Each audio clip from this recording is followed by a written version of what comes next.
And I'm Cool Cat, and I love... Ladies and gentlemen, I have information that can lead to the arrest and prosecution of one cool cat located in Hollywood, USA.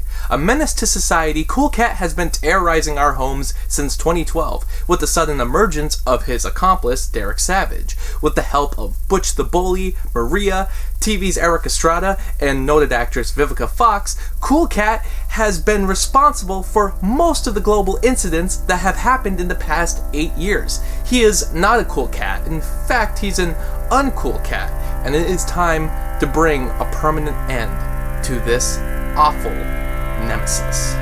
I'm sure by now most of you have heard of Cool Cat for all the wrong reasons. Several bigger YouTubers have delved into the low-budget series, which would be enough, but the creator, Derek Savage, has made it his personal goal to send a copyright takedown of all these videos, which has only helped increase the exposure of the Cool Cat brand, and is the reason why I won't be using too many clips from the films. I'm not really sure how Cool Cat came into existence, but according to the website, it used to be an imaginary friend of Savage's when he was a child.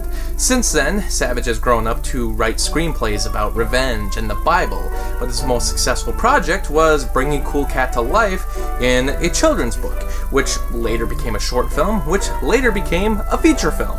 Of course, you look at that costume and you'll think this has to be fake, or a big joke, or some kind of tax scheme. This outfit looks like the first thing you'd buy at a local party store, and the filmmaking is amateurish, to say the least. However, I'm being cautiously optimistic, only because this kind of thing has existed for decades. In the age of VHS, there were tons of PSA-like videos with puppets and other costumed characters. A lot of popular television shows had this same kind of quality, like Barney and Friends and Teletubbies. Though this is a much smaller scale, it makes perfect sense something like this would exist in the internet age. It originally began with Cool Cat Stops Bullying, which is a bit of a misnomer. Did he stop other bullies from committing their acts, or was Cool Cat the bully himself and he finally put an end to himself? In any case, this is a short piece that gives instructions on how to deal with bullies, which is summed up by pretty much yelling back at the bully. Honestly, I have no idea what is the best course of action when dealing with bullies, but to say that this film oversimplifies things is giving it too much credit. From a distance, Vivica Fox and Estrada are having midday mimosas, while Cool Cat and Maria play in the sandbox. Butch the Bully comes by and causes havoc and acts like a mean asshole.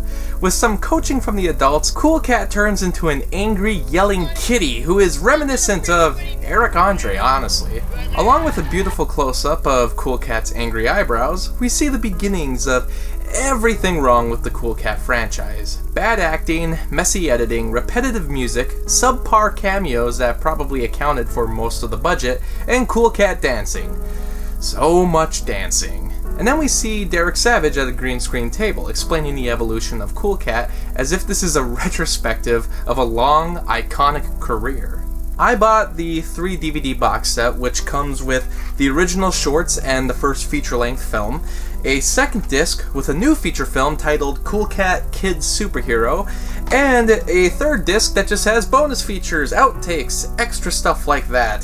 So, a bonus disc, that's pretty cool. I bought this from the website directly because, honestly, it was the most affordable way to get Cool Cat Saves the Kids. It was pretty weird going on my PayPal and seeing that a receipt was given directly to Derek Savage himself. You know, I've never had my PayPal showcase such a high-profile director before. It made me feel like I'm part of something special, and like the back says, in the beginning there was light, then sound, then action, then there was Cool Cat Stops Bullying, the short film that gave life to the Cool Cat movies. There's a second short, Cool Cat Finds a Gun, which gave me so many theories as to what it could possibly be. The final product was just doomed to fail.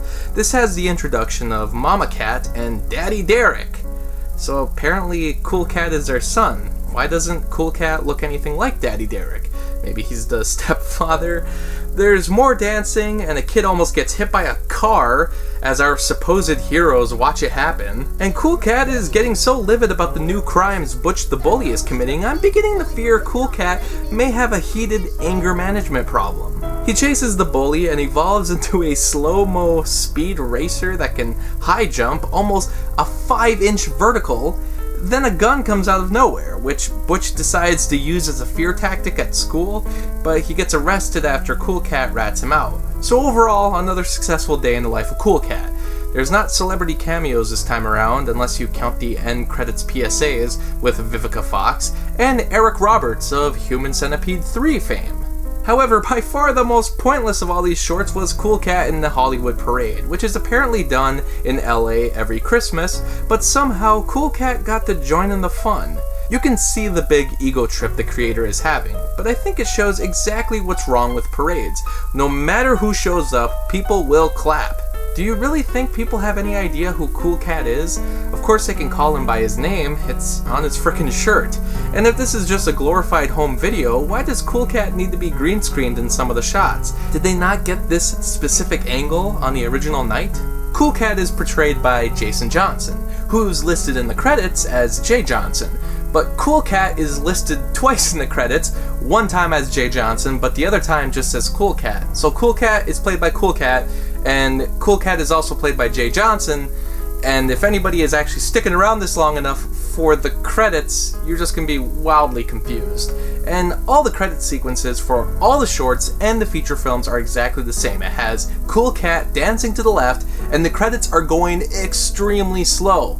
It's almost as if they're trying to make the runtime a little longer. I mean, during the short films, it almost feels like it's half the runtime. Why am I talking about all these? I was only requested to watch the main feature, Cool Cat Saves the Kids.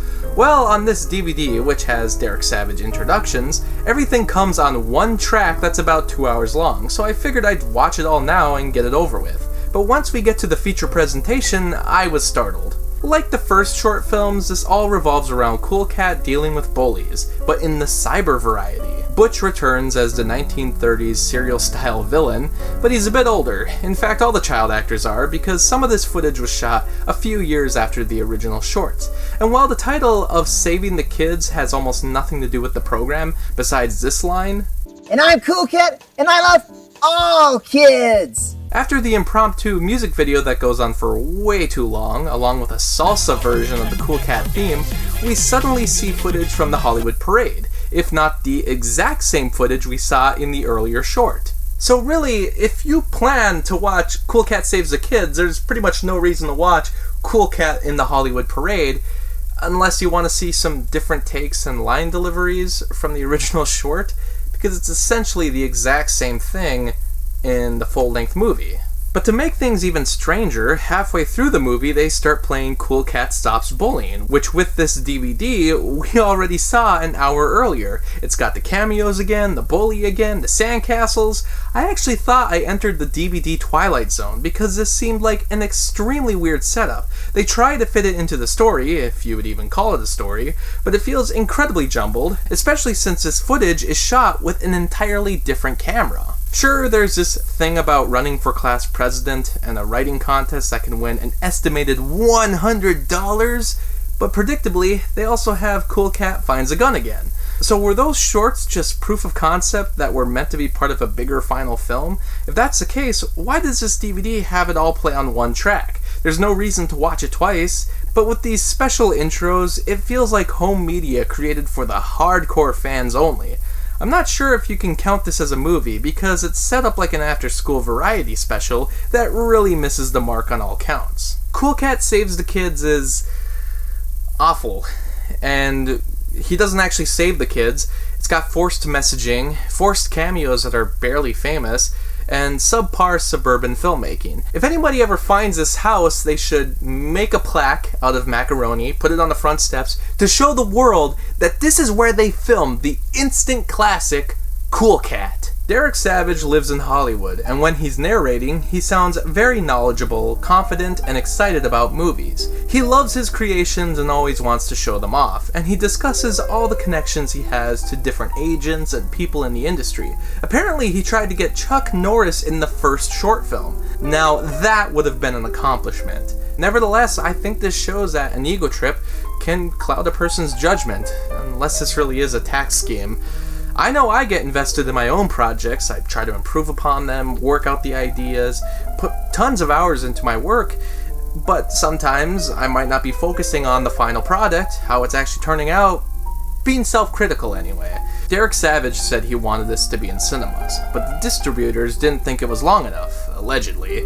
It only ran 75 minutes, but needed to be 90 minutes, so that's where Cool Cat Kid Superhero came from. This wasn't part of the request, but out of curiosity, I checked this out too, and what do you know? This is literally Cool Cat Saves the Kids again, but with additional scenes to make it longer and more appealing to the distributors, who still wanted nothing to do with it.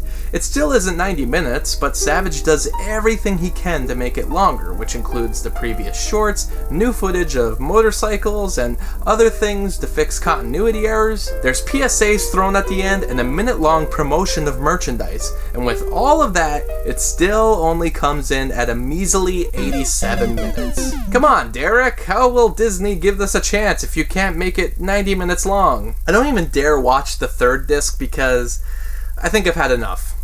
I've had enough cool for one day, but I am gonna hold on to this keychain right here, a little Cool Cat keychain I got with my purchase, as a reminder to be self-critical, because if you're not careful, you might create a cool cat yourself. Special thanks to NolanCho for this Patreon request. Thanks for watching the video, and special shout out to Anthony, Anna, Lucas, NolanCho, Ryan, and Robert for the support on Patreon. By joining my Patreon, you can get exclusive videos and blogs, and for only $7 you can request your own movie review. I hope you stick around, cinephile, and have a happy, productive day.